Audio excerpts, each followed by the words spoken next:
வணக்கம். இன்றைய நாள் 2ஆம் திகதி 2ஆம் மாதம் 2026ஆம் ஆண்டு திங்கட்கிழமை.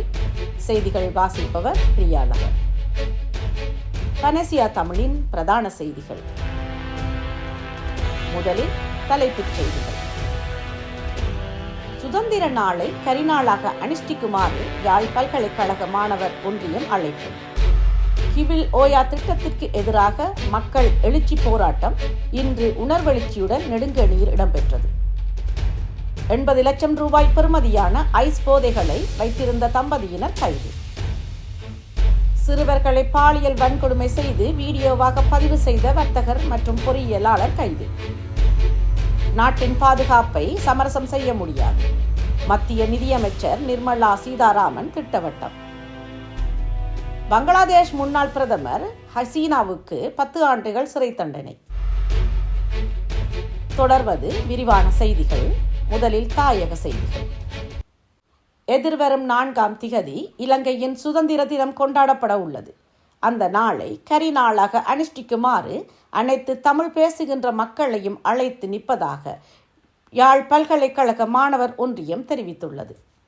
யாழ் பல்கலைக்கழக கலைப்பீட மாணவர் ஒன்றியத்தின் செயலாளர் இந்த அழைப்பினை விடுவித்துள்ளார்.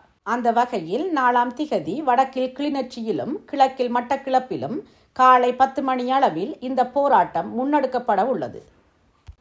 ஒரு காலகட்டத்தில் தமக்கான நிலம் வேண்டும் என்று போராடியவர்கள்தான் தமிழ் மக்கள். இன்றைய அரசாங்கம் வடக்கு கிழக்கு மக்களை இணைத்து ஒன்றாக பயணிப்போம் என்று கூறினாலும் தமிழர் பகுதிகளில் ஆக்கிரமிப்புகளை செய்து கொண்டே இருக்கின்றனர். உங்களது ஆக்கிரமிப்புகளை எந்த அளவுக்கு விரைவாக நிறுத்துவீர்களோ அந்த அளவுக்குத்தான் இந்த நாட்டினை ஒன்றாக மாற்ற முடியும். அரசாங்கம் சொல்வது ஒன்று, செய்வதொன்று. இவ்வாறான சூழ்நிலையில் மீண்டும் இளைஞர்கள் அரசாங்கத்திற்கு எதிரான நிலையில் செல்லலாம். எனவே அரசாங்கம் அனைத்து மக்களையும் சம கண்ணோட்டத்துடன் பார்க்க வேண்டும் என்றார். வவுனியாவில் முன்னெடுக்கப்படவுள்ள கிவில் ஓயா திட்டத்திற்கு எதிரான மக்கள் எழுச்சி போராட்டம் இன்று உணர்வெழுச்சியுடன் நெடுங்கணியில் இடம்பெற்றது. தமிழ் தேசிய மக்கள் முன்னணி தவிர்ந்த தமிழ் தேசிய கட்சிகள் மற்றும் பொது அமைப்புகள் ஒன்றிணைந்து ஏற்பாடு செய்திருந்த குறித்த எதிர்ப்பு போராட்டம் காலை 10:30 மணிக்கு நெடுங்கணி பேருந்து நிலையத்தில் ஆரம்பமாகியது. இதன்போது கிவில் ஓயா திட்டத்துக்கு எதிரான பதாதைகளை மக்கள் தாங்கி இருந்ததுடன் கோஷங்களையும் எழுப்பியிருந்தனர். தொடர்ந்து ஆர்ப்பாட்டக்காரர்கள் நெடுங்கணி பிரதேச செயலகம் வரை ஊர்வலமாக கோஷங்களை எழுப்பியவாறு சென்றிருந்தனர். அங்கும் மக்கள் ஒன்று கூடி தமது எதிர்ப்பு போராட்டத்தை நடத்தியதுடன் நெடுங்கணி பிரதேச செயலாளரிடம் மகஜர் ஒன்றையும் ஜனாதிபதிக்கு அனுப்புவதற்காக வழங்கியிருந்தனர். குறித்த ஆர்ப்பாட்டத்தில் தமிழ் தேசிய கட்சிகள் சேர்ந்த எம்.ஏ. சுமந்திரன், சி.வி.கே. சிவஞானம், சுரேஷ் பிரேமச்சந்திரன், க. துளசி, மு. சந்திரகுமார், பாராளுமன்ற உறுப்பினர்களான ப. சத்தியலிங்கம், சி. ஸ்ரீதரன், து. ரவிகரன், இ. சாணக்கியன், செல்வம் அடைக்கலநாதன், பொது அமைப்புகளின் பிரதிநிதிகள் என நூற்றுக்கணக்கானோர் பங்கேற்றிருந்தனர்.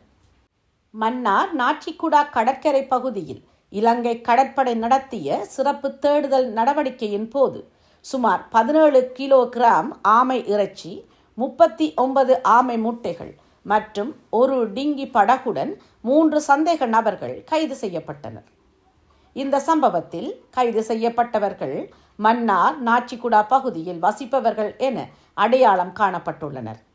இவர்கள் 26 முதல் 32 வயதுக்குட்பட்டவர்கள். மேலும் சந்தேக நபர்கள் ஆமை இறைச்சி, ஆமை முட்டைகள் மற்றும் டிங்கி படகு ஆகியவற்றை மேலதிக சட்ட நடவடிக்கைகளுக்காக கிளிநொச்சி வனவிலங்கு அலுவலகத்திடம் ஒப்படைக்க ஏற்பாடுகள் செய்யப்பட்டுள்ளன.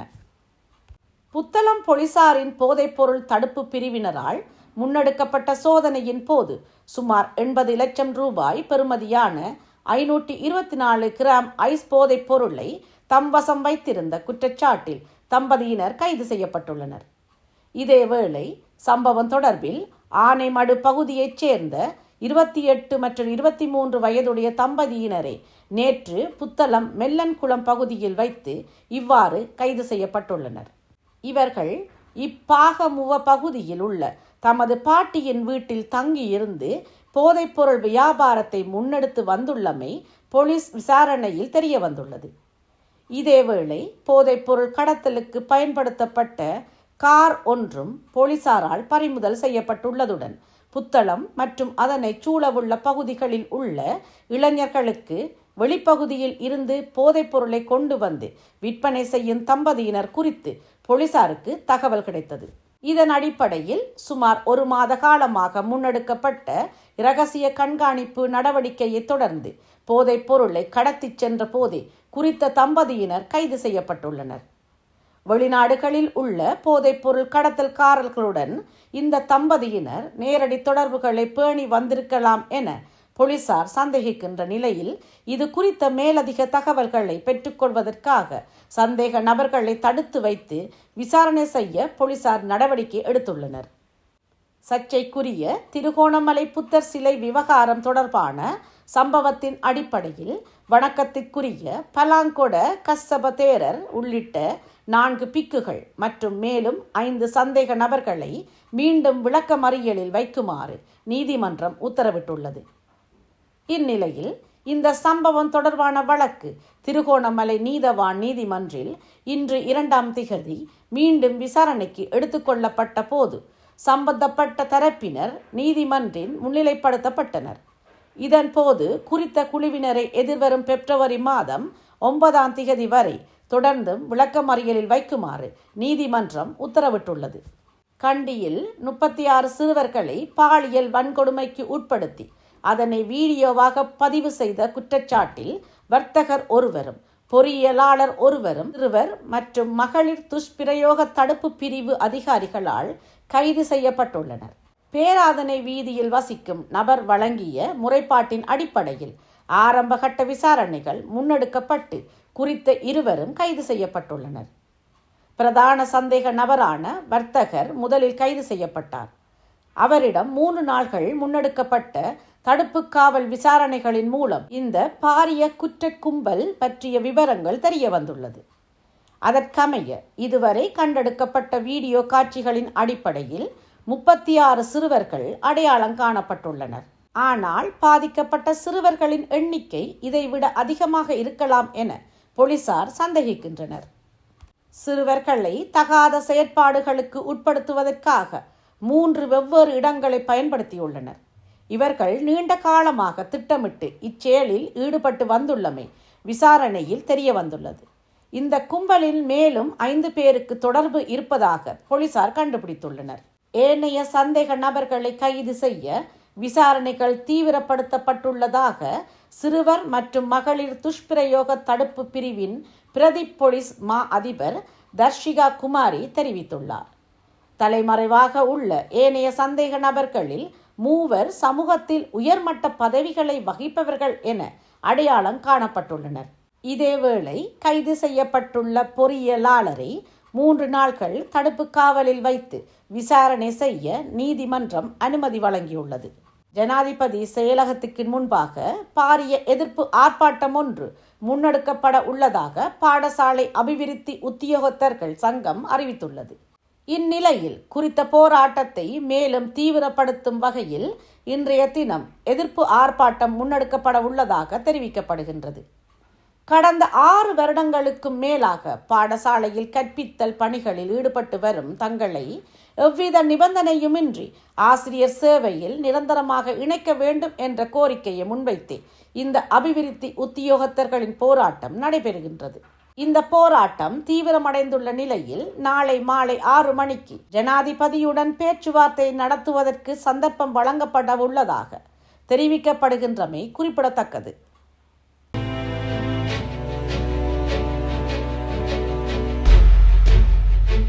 தொடர்வது இந்திய செய்திகள். நாட்டின் பாதுகாப்பை சமரசம் செய்ய முடியாது என பாதுகாப்பு துறைக்கு வரவு செலவு திட்டத்தில் முன்னுரிமை அளித்தது குறித்து மத்திய நிதியமைச்சர் நிர்மலா சீதாராமன் தெரிவித்துள்ளார். நாட்டின் பாதுகாப்பை சமரசம் செய்ய முடியாது, கடந்த 10 ஆண்டுகளில் செலவிடப்பட்ட பணம் எவ்வளவு உதவியாக இருந்தது என்பதை ஆபரேஷன் சிந்தூர் இராணுவ நடவடிக்கை எடுத்துரைத்தது எனவும் அவர் இதன் போது சுட்டிக்காட்டினார். பாதுகாப்பு படை வீரர்களுக்கு அடிப்படை உபகரணங்கள் இல்லாத ஒரு காலம் இருந்தது. நமது வீரர்களுக்கு குண்டு துளைக்காத ஜாக்கெட்டுகள் கிடைக்கவில்லை. துப்பாக்கிகள் இருந்தாலும் அவர்களிடம் தோட்டாக்கள் இருக்காது. ஆனால் தற்போதுதான் அந்த நிலை மாறி உள்ளது எனவும் அவர் தெரிவித்துள்ளார். இதேவேளை முரண்பட்ட கோரிக்கையை நிர்வகிப்பது என்பது ஒவ்வொரு நிதியமைச்சரும் எதிர்கொள்ளும் பிரச்சனையாகும். கூடுதல் வளங்களை பெறுவதற்கு வரிகளை உயர்த்துவது எப்போதும் தீர்வாகாது எனவும் அவர் இதன்போது வலியுறுத்தியுள்ளார். இதேவேளை நெருக்கடியின் போது அவசர தேவைகளை பூர்த்தி செய்ய அரசு கணிசமாக கடன் வாங்க வேண்டி இருந்தது. தற்போது பொருளாதார வளர்ச்சி ஏற்பட்ட உடன் கடனை குறைப்பதற்கும் நிதி சமநிலையை மீட்டெடுப்பதற்கும் கவனம் செலுத்தப்பட்டது எனவும் நிர்மலா சீதாராமன் தெரிவித்துள்ளார். தொடர்வது உலகச் செய்திகள்.